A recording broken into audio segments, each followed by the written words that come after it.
2014, I remember I started a river cleanup initiative, which was near Pune in India, and that was River Indrayani. I was inspired by the quote which says, "Be the change you wish to see in the world." And when I saw a problem in the city called Pune, I realized it's not the government to blame, it's not the system to blame, it's me as an individual who has to do something about it. And what should I do is a question that I asked myself. And I realized, okay, if I see something's dirty, something's not clean, I can just go and clean it up. And that's how this whole idea of blogging began.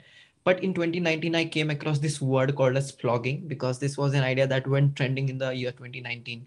And this is a very simple concept that started in Sweden, which means just jogging and picking up litter simultaneously. Right. Now, the river is polluted and people are blaming each other, I realized I should do something, and I just started cleaning the riverbank on my own. I invited my friends and told them this is an idea I have, and if you would join me, it would be really great because I would be able to scale up the impact and do this as fast as possible. So my friends joined me, and since I was doing it alone, they joined me. We became a team, and now we have grown to a big community. So it started with an idea that I had in my mind, but everyone helped me to grow, make it bigger and bigger, and help it grow. Not have such notion in mind because I just started because I wanted to solve the problem. And instead of thinking about how much will it grow and how long I'll be able to take this up, I just decided to give my 100% and give my best to whatever I was doing every single day. And this initiative has been one of the most consistent things I have ever done in my life. And I see people coming up with so many campaigns and initiatives, but I have never seen a campaign like this which has sustained over a long period of time, and which just talks about picking up litter. Since I realized when I did it, it was very difficult for me to keep on doing it. So I needed more and more people to join me. And that's how I was able to maintain the consistency of this campaign. It has grown. When I started this journey to study in the UK, I decided that I'll come up with a plan so that I can help back my communities who have supported my journey until now. So I decided to frame up a nationwide sustainability forum, which will be all run by youngsters from different communities. These are the problems that these communities solve in their own indigenous ways. And India has a huge presence for indigenous communities back there. And I just want to connect all these local communities together so that they can exchange their ideas and they can get a platform to share their voice, their opinion and their ideas, so that each and every one of them can learn from each other. So this is one of the plans that I have with all my communities that have been working in India for past few years. I believe bringing such indigenous communities and localized solutions to problems would help us scale those solutions.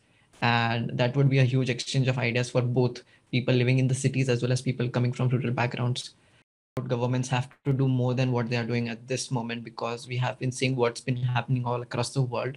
But what's really challenging is the communities and citizens who are part of making those governments succeed in their initiatives. We do not have aware citizens. We do not have people who can ask the right questions. We do not have individuals and youngsters who can stand up and make their voice heard. So we need leaders who can speak for their own communities.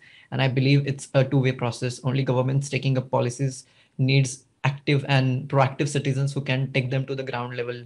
And I believe I'm one of them. I believe there are so many youngsters who are really self-inspired and motivated, but we can't afford growing at such a small scale right now. We need more and more people to be able to voice their opinions.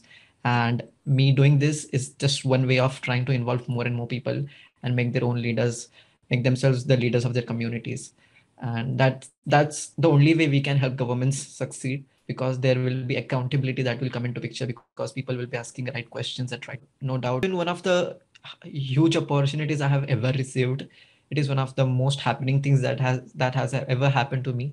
Because being invited by a prime minister of a country like United Kingdom is itself a biggest achievement for me. My parents were proud of me that day. They just called me and they were like, "We are really happy that you get to do all this." I come from a very marginalized community and background, and coming from such a humble background, it's always a dream to reach some places and represent my community there. So I was taking up that space, being at the 10 Downing Street. I was one of the youngest people those who were invited that day.